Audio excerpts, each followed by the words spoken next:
Hello and Merry Christmas and Happy Holidays to everyone. These are gags I wrote for a Christmas gig that never happened, so with that said, let's get to it. I think Christmas is more of a woman's thing than a man's thing.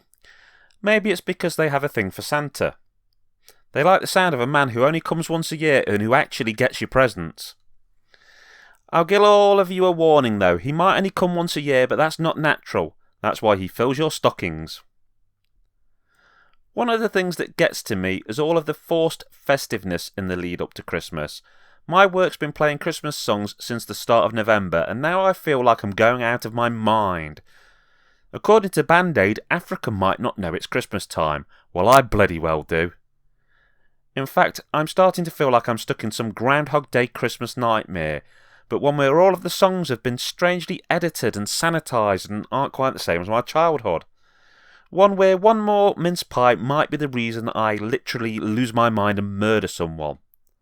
Speaking of Do They Know It's Christmas Time, that song where lots of rich singers gather together to tell us all that we need to put our hands in our poor pockets to help feed African children. Well, Madonna was invited to sing on it, but she got the wrong idea and instead decided she would try to feed Africa by adopting it one child at a time. All I can say is, thank God that Jimmy Savile didn't have the same idea. Not only did Band-Aid try to guilt you into giving money so you don't feel bad about having a jolly nice Christmas, but it also tells you things like, there won't be snow in Africa this Christmas time. Of course there fucking won't be. They don't have the climate for it. The people who needed the money would have never have seen snow. It would have been like a massive scale remake of Chicken Little, one where thousands of people were shitting themselves because the skies were coming down and it was bloody cold. I remember swearing that Santa was real up until I was about 14.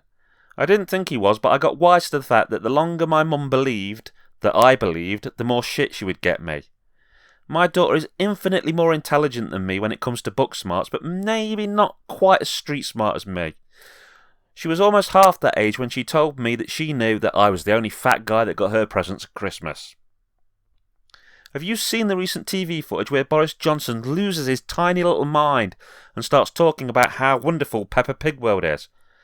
I can't help but mention that he is far from the first Conservative politician to be in the news for something pig-related.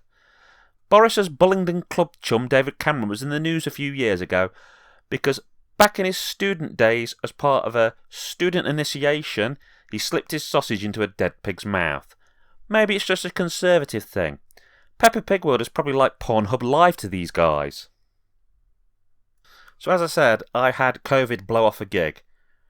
But we're in a crazy situation with the whole Boris-atron going again of stay in, go to work, stay in, go to work.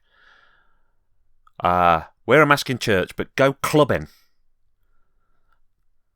Don't go to work, but go to your work's Christmas party and get fucked. If Johnson is the sort of leader who we're supposed to live our lives by, I've just got to marry 12 different women, sire lots of different kids, fuck Cindy over the photocopier, and attend a Christmas party during a pandemic, and I'll be just about there as a high-standing member of society. Recently, we've had armed police in the city centre of Nottingham. I'm a Nottingham boy through and through, born and raised. We had these armed police walking up and down with guns with shoulder rests and stock handles, all because of terrorist stuff in other towns. The very thought of ISIS trying to bring terror to Nottingham is laughable. All you need to do is to walk through it at night and see we do a very good job of bringing terror ourselves. Mine and my missus's last stroll through Nottingham was after a gig I'd done. And we were met with such delights as a man pissing into the letterbox of our local Starbucks with his trousers around his ankles while shouting to his mates, and about 30 women screaming, wearing bloodied white sheets with tampons hanging from them. It was fucking mental, and this was Nottingham on a good night. This was tame. Seeing as it's the season of goodwill, love and peace, I'd just like to say thank you to everyone.